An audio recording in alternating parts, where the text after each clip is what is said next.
नमस्कार दोस्तों, आप देख रहे हैं मयूर आसन एजुकेशन चैनल में एक बार फिर आपके सामने एक नई वीडियो लेकर प्रस्तुत हो। और आज ये वीडियो चतुर्थ श्रेणी की जो भी बच्चे तैयारी कर रहे हैं उनके लिए बहुत उपयोगी होने वाली है।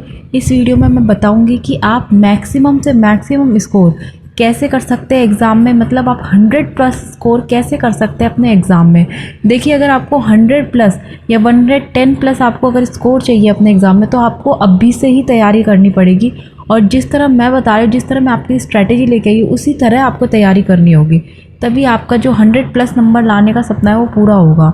और इसमें जो फॉर्म भरे गए हैं, आपको पता है 25 लाख कुछ फॉर्म भरे गए हैं और सीट है वो 50 से 53 हज़ार ही है। तो आपको इसमें जो कंपटीशन है वो बहुत अच्छा रहने वाला है, क्योंकि इसमें काफ़ी सारे जितने भी बच्चे बहुत सालों से तैयारी कर रहे हैं उन सब ने फॉर्म भरा है। चाहे वो तैयारी फर्स्ट ग्रेड की कर रहे हो, सेकंड ग्रेड की कर रहे हो, तब भी उनने ये फॉर्म भरा है। तो इसलिए कंपटीशन अच्छा रहने वाला है। तो आपकी जो तैयारी है वो अभी से ही बहुत मजबूत होनी चाहिए। तो उसी के लिए मैं आपके लिए एक वीडियो लेकर के आई हूँ, ठीक है। तो चलिए बिना टाइम वेस्ट करें हम अपनी वीडियो को स्टार्ट करते हैं। देखिए, चतुर्थ श्रेणी परीक्षा के लिए टॉप स्ट्रैटेजी प्लान अधिकतम अंक लाने हेतु, ठीक है। अब देखिए, अपन सबसे पहले 60 दिन की तैयारी योजना बनाएंगे।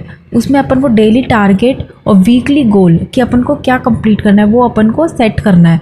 इसके लिए आपको प्रतिदिन 6 से 8 घंटे पढ़ाई का लक्ष्य बनाना है। आपको क्या करना है, सुबह 6 से 8 एक तो रिवीजन और एक एमसीक्यू। रिवीजन किसका करें, जो आपने पढ़ रखा है, जो आपको लगता है कि आपने पढ़ रखा है और आपको याद है उस चीज़ का रिवीजन करें। इसमें आप अपने करंट अफेयर्स भी प्रिपेयर कर सकते हैं, रिवीजन कर सकते हैं, ठीक है। अब आपको 11 से 2 आपको नया विषय समझना है। जो भी नया विषय, जैसे आपने कोई सब्जेक्ट है जो नहीं पढ़ रखा, आपको वो उठाना है 11 से 2 बजे के बीच में, ठीक है।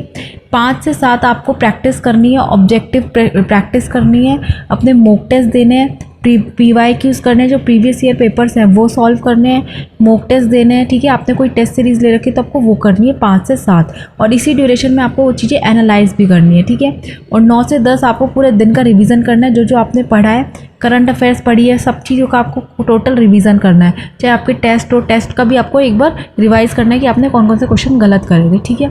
तो आपको पूरे दिन की स्ट्रैटेजी कुछ इस प्रकार बनानी है। इसमें आपको 6 से 8 घंटे पढ़ाई करनी ज़रूरी है, ठीक है। अब नेक्स्ट पॉइंट पे आते हैं अपन, विषयवार तैयारी रणनीति। आपको क्या करना है, अपने सब्जेक्ट वाइज रणनीति बनानी है कि आपको कौन सा सब्जेक्ट किस तरह उठाना है, कौन कौन से उसमें टॉपिक कवर करने हैं वो, ठीक है। अब देखिए, सामान्य हिंदी आपकी 30 से 35 अंक का स्कोप आपको इसमें रखना है, ठीक है। इसमें आपको व्याकरण, मुहावरे, विलोम शब्द, पर्यायवाची, वाक्य शुद्धि ये अच्छे से करने हैं। बाकी आपको रोज़ एक टॉपिक पढ़ना है और उस टॉपिक से आपको 50 MCQ करना है, ठीक है। जैसे आपने व्याकरण पढ़ लिया तो व्याकरण से आपको एक टॉपिक पढ़ लिया आपने, उसके आपको 50 क्वेश्चन करने हैं, ठीक है।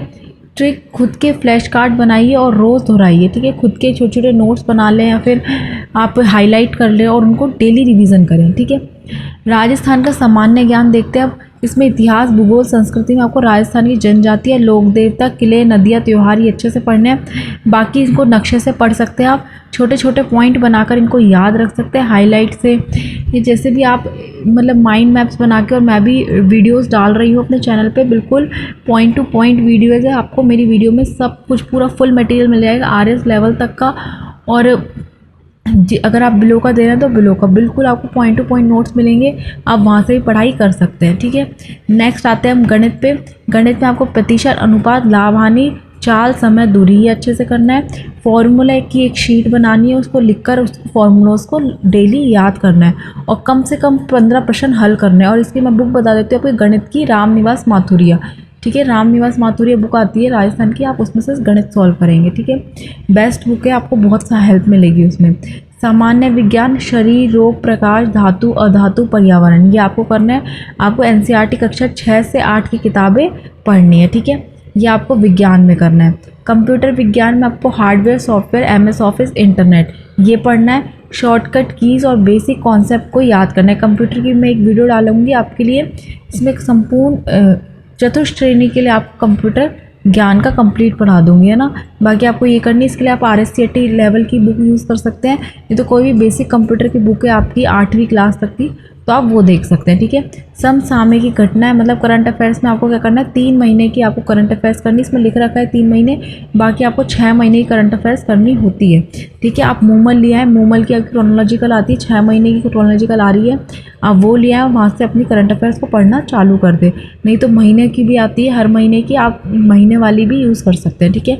उसमें आपको खेल, योजनाएं, पुरस्कार, इन सब टॉपिक्स पर अच्छे से ध्यान देना है। और 15 मिनट डेली आपको नोट्स बनाने हैं, या बुक लेके आ रहे हैं कोई तो उनको हाईलाइट करना है, ठीक है। और उसको डेली पढ़ना है, रोज़ाना। जो मैंने ये आपको रिवीजन का समय बताया है इसमें कि आपको रिवीजन करना है अपना, इसमें जो रिवीजन का समय बताया है आपको, इसमें आपको यही सब रिवाइज करना है, ठीक है। अब देखते हैं अपन नेक्स्ट, आपको स्मार्ट अध्ययन मतलब स्मार्ट स्ट्रैटेजी आपको अपनानी है, स्मार्ट स्टडी करनी है। कैसे? आपको रिवीजन साइकिल करनी है 1 3 7, मतलब आपने एक दिन कोई टॉपिक याद कर लिया, ठीक है, उसको हफ्ते भर तो आपको रिवाइज करना ही है। उसके बाद आपको कैसे रिवाइज करेंगे उसको, फर्स्ट डे कर लिया, थर्ड डे कर लिया और 7th डे कर लिया, ऐसे आपको रिवीजन लेना है, ठीक है। फर्स्ट, थर्ड और 7th, ठीक है। नया टॉपिक आपको पहले दिन, फिर तीसरे दिन बाद और फिर 7 दिन बाद, ठीक है। सेल्फ क्विज़ आपको बनानी है, मतलब आप मॉक टेस्ट दे सकते हैं। मॉक टेस्ट के लिए आपको टेक्स्ट बुक, ग्रेडअप, अडैप, काफ़ी सारी ऐप्स मिलेंगी, आप वहाँ से अपने क्विज़ दे सकते हैं, ठीक है। बाकी मैं भी मेरे चैनल पे टेस्ट सीरीज़ लॉन्च करूँगी इसकी, आप वो खरीद सकते हैं, सिर्फ 99 रुपीज़ में, कम से कम रुपए में आपको अच्छे से अच्छा मटेरियल प्रोवाइड करूँगी, उसमें आप वहाँ से भी टेस्ट सीरीज़ ले सकते हैं, ठीक है। बाकी हर टॉपिक के बाद आप खुद से सवाल पूछें, खुद को विजुलाइज़ करें कहाँ पे आप, और एक सबसे बड़ी बात, जो आप मॉक टेस्ट दे रहे हैं उसको बिल्कुल अच्छे से एनालाइज करें, बिना एनालाइज मॉक टेस्ट मत दें। अगर आप एनालाइज नहीं कर रहे, सिर्फ टेस्ट दे रहे हैं, तो आप टेस्ट मत ही दो, कोई फ़ायदा नहीं है ऐसे टेस्ट देने का जिसमें आप एनालाइज ही नहीं करें। तो एनालाइज करना चीज़ों को बहुत ज़्यादा ज़रूरी है, इस चीज़ को अभी से समझ लो, और आज से जब भी मॉक टेस्ट दो तो उसको एनालाइज करो, ठीक है। विजुलाइजेशन, नक्शे, चार्ट, टाइम टेबल बनाकर पढ़ें। जैसे मैंने आपको टाइम टेबल बताया, इस तरह टाइम टेबल बनाएं, ठीक है। अब जैसे ये टाइम टेबल आपको अपने अकॉर्डिंग सेट करना है, मैंने तो एक आपको फ्रेम बता दिया, एक बेसिक फ्रेम बता दिया कि किस तरह आपको पढ़ना है, ठीक है।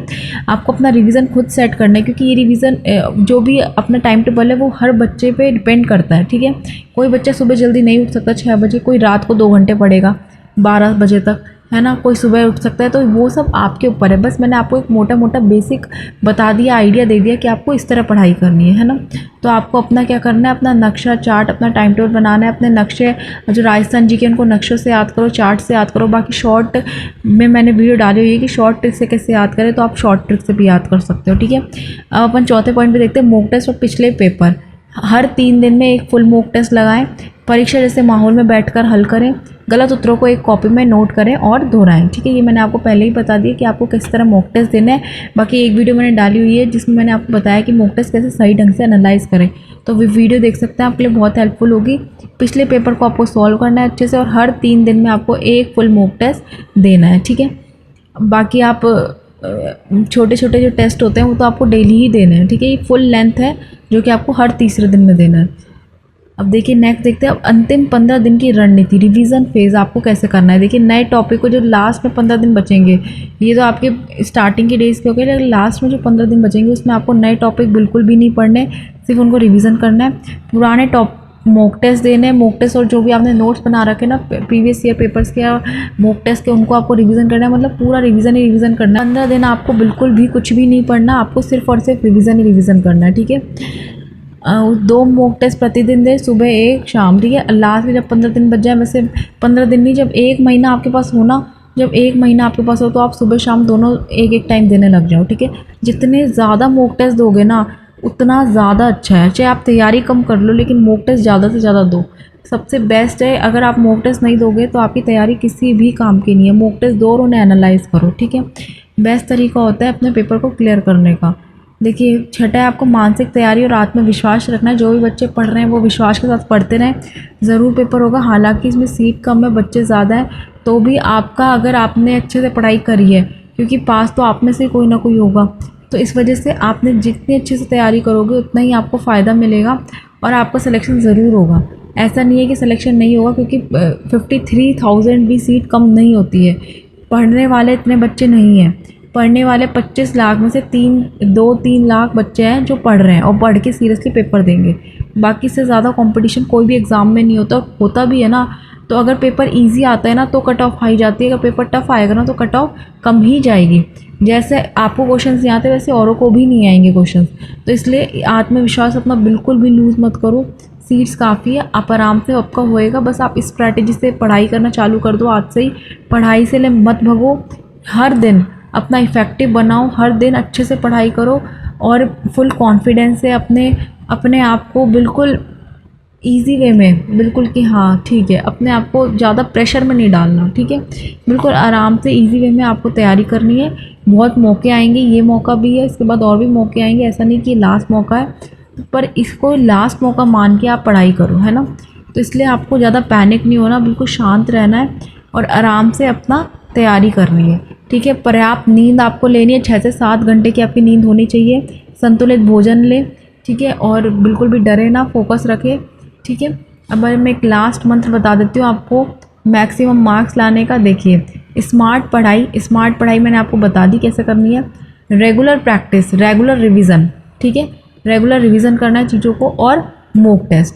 अगर ये तीनों आपने कर लिए तो ये समझ लो कि आपका जो पेपर है वो हो गया पास, और 100% पास, ठीक है। 100% आपका पेपर क्या हो गया, पास हो गया। और पास भी कैसे, अच्छे स्कोर से, कि आपको आपका गृह जिला मिल जाए, जो आप चाह रहे हैं वो आपको पोस्टिंग मिल जाए वहाँ पे, ठीक है। बिल्कुल आपका पास हो जाएगा। आप बस ये तीन चीज़ अपने पढ़ाई में डाल दो, ठीक है। क्या क्या डालोगे, एक तो आपको स्मार्ट पढ़ाई करनी है, स्मार्ट स्टडी करनी है, जैसे मैंने बताया वैसे रेगुलर आपको रिवीजन करना है और आपको मॉक टेस्ट देने हैं, ठीक है। तो ये था आपका कंप्लीट प्लान। इस तरह आप पढ़ाई करें, आपको ज़रूर आपको फ़ायदा मिलेगा। अगर कोई दिक्कत है कि कोई टॉपिक समझ में नहीं आ रहा तो आप मुझे कमेंट करके बताएं। बाकी मैं वीडियो डाल रही हूँ, ज्योग्राफी की मैंने काफ़ी वीडियो डाल दी है, आप एक बार चैनल पे विजिट करना।